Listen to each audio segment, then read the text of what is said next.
Great to see you here. This message at the beginning of the video, I just want to remind you that this is a non-edited video and that the quality is not what I would like to have due to some issues with my editing software at this moment. I hope it will be resolved very quickly. Let's continue with the presentation now. Great to see you here again. This is the second presentation of lesson 3. And in this presentation, I will talk about what we call formal decision making. And formal decision making is in fact a 6-step process where we start by looking at alternative solutions. For example, we are looking at doing projects in different places, doing different projects, like building a shop in a different town and things like that. Then we look at events, and events have an impact on the sales volumes or the profit. We can say, for example, we have high, medium and low sales volumes. When you're looking at, for example, a ski resort or a holiday resort, you may have that you expect a lot of people when it's high season, medium people like the intermediate season, and then you have completely out of season where you will expect the lowest sales volumes. Then we have to look at the payoffs, and we have to look at the payoff parameters and calculate the payoff. The payoff is basically the profit that we're estimating to make in these different solutions. Now we also can continue and we can estimate the probability of the event, high, medium or low, and the total of the probability has to be equal to 100%. And you've seen in the videos, in the previous videos, that there was an error, which I will, let's say, resolve later. Then we have to select a rule. There are different rules for decision making, and based on the decision rule that I will select, I will have a specific outcome. So what we're going to look at, we'll look at the different elements, and basically we're going to look at the different rules that we are going to use to make a decision. The other parameters I'm not going to discuss in detail, but this can be done when you are working on a real project. You have to identify all these different elements. Let's have a look at the decision under uncertainty. Uncertainty, we don't really know what's going to happen. We're not talking about probability yet, but we're considering different possibilities, and we look at the profits and the losses. We have 4 locations where we can have a business. We have high, medium and low events, so high expected sales volumes, medium and low.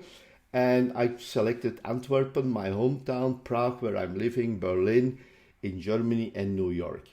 Now I have here the outcomes, the profit. So we see for Antwerp in high we have 450,000, for medium we have 150,000, and for low we have a loss of 50,000.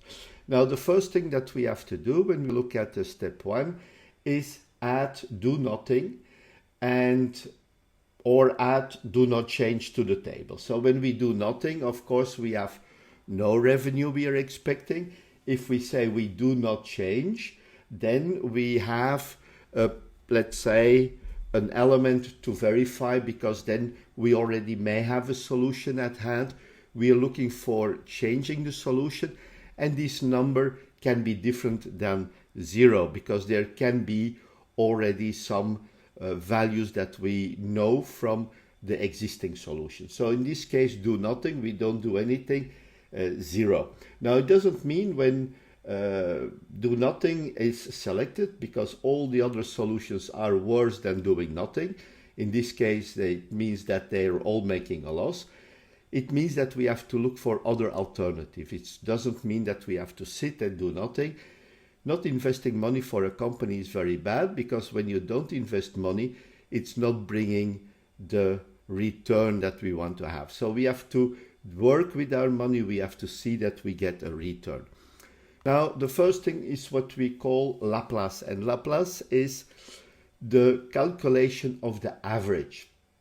We're just going to calculate the expected monetary value of the different solution by calculating the average, the simple average.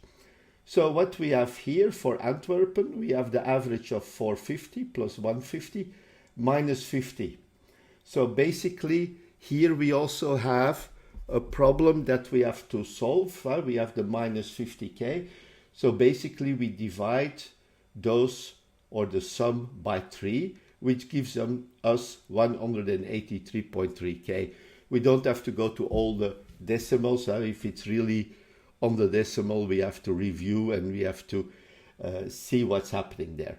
Now we do this for all of them, and we find that for Prague we find 133.3k, for Berlin 183.3k, which is the same like Antwerpen, and for New York we find 316.7k. Do nothing, of course, is 0. And what we see here, it's clear that New York is the best solution with an expected monetary value of 316.7k. Now, in case we would have Antwerpen and Berlin as the highest number, then we have two possible solutions, and we may have to look into other things or re-evaluate to make a better selection. So this can happen. We also can find different solutions when we are using different methods, but that will give us possibilities to evaluate in more detail. Another method which is very interesting is what we call the least regret. And the least regret, the table is a little bit different. I added separate columns here next to the Antwerpen, the 450k. And what are we going to do? Well, we first are going to see for all the possibilities which are the best solutions. So whenever I select something, at the end of our process, I will select a solution. And what if, for example, I select New York. I select New York and the state, the outcome is high. Well, we are happy here because we have New York is the highest value. I don't have any regrets because I selected the best one. Imagine I selected Antwerpen. Basically, the outcome is high. In high, I could have made 1050 because New York would have been the best solution. Instead of that, I have Antwerpen. I make 450 where I could have made 1050, which means I have a regret of 600k. And that's what we're going to do. We're going to look at those different regrets.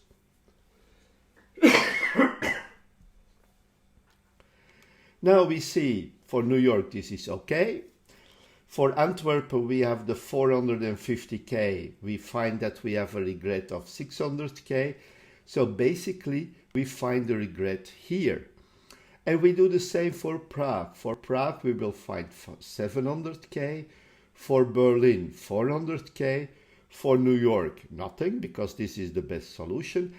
And for do nothing, of course, since our revenue since our profit is 0k, we could have made 1050, so we have a regret of 1050.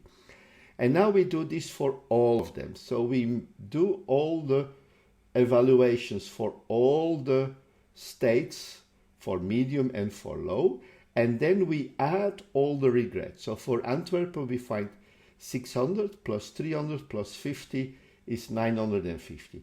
And yes, before I continue, do nothing, when I look down in the column, do nothing is the best solution if the outcome is low. So be careful here, that's the best solution, doing nothing in that case. If we did something else, we will have a regret when the situation is low. We do that for all those elements, and I find the total regret for Antwerpen 950k, for Prague 1100k, for Berlin 950k, for New York 550k, and do nothing 1500k. It is clear that New York again is the best solution. So these are the elements under uncertainty. Let's have a look at under risk. We look at the same project as before, but now we add the percentages. And you may have seen in the presentation that there was an error. I corrected it. I gave the right calculations. And the sum, of course, of the percentages has to be 100%, which we have here. 35 plus 45 is 80, plus 20 is 100%. Instead of calculating Laplace, the average, we're going to calculate the weighted average. So we're going to multiply the profit with the percentages, add them, and then we divide by 100. So basically we have the weighted average. And the first one to do, the easiest one, is to do nothing. Doing nothing is the best way to continue, and we have this result immediately. Now let's start with the solution for Antwerpen. Antwerpen, we have the 450k, 150 and the minus 50. So what we're going to do is the calculation is 0.35 times 450, 0.45 times 150, and 0.2 times minus 50. And the red number shows where I made the change compared to the presentation that was posted before. Of course, for the next class, this should be corrected. Or I could leave the error there to challenge the students. So when I do the calculation, I find an expected monetary value for Antwerpen of 250k. Now I'm doing the same thing, exactly the same thing for all of the solutions, and I find for Antwerpen 215k, for Prague 170k, for Berlin 270k, for New York 460, and for doing nothing 0k. It means in this case that again New York is the best solution, and we've seen that in the different solutions, in the different methods at this moment. We've seen that every time New York was the best solution. Now another element is what we call opportunity loss, and remember the least regret method. And the least regret method was in fact looking at the regret that you have when you make a decision and you have a specific outcome. We found that in that case, New York, USA was the best solution. We also saw that do nothing for low outcome, do nothing had the lowest regret or no regret. Now we have the numbers here in the presentation for high 600, 700, 400, 0 and 1050.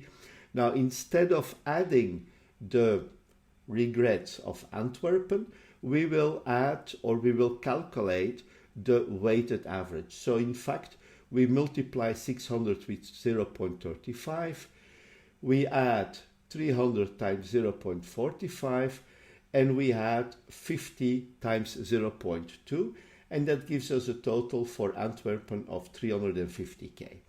We do that for all the possibilities, and we find that for New York the opportunity loss is the lowest, which means that this is the best solution to consider. Another concept we may encounter is what we call the value of perfect information. And the value of perfect information is a concept which allows you to verify if it's interesting to invest more money, more time in additional marketing research or in additional research. You know how much the research costs, and it's very interesting to see what will I get out of it. And basically when we look at the table, we're now going to find what are the best solutions. So the idea is that when you invest more money, you invest more capital, more research, you will identify the best solutions. So you will know in high you have to take New York, in medium you will have to take New York also, and when it's low you do nothing.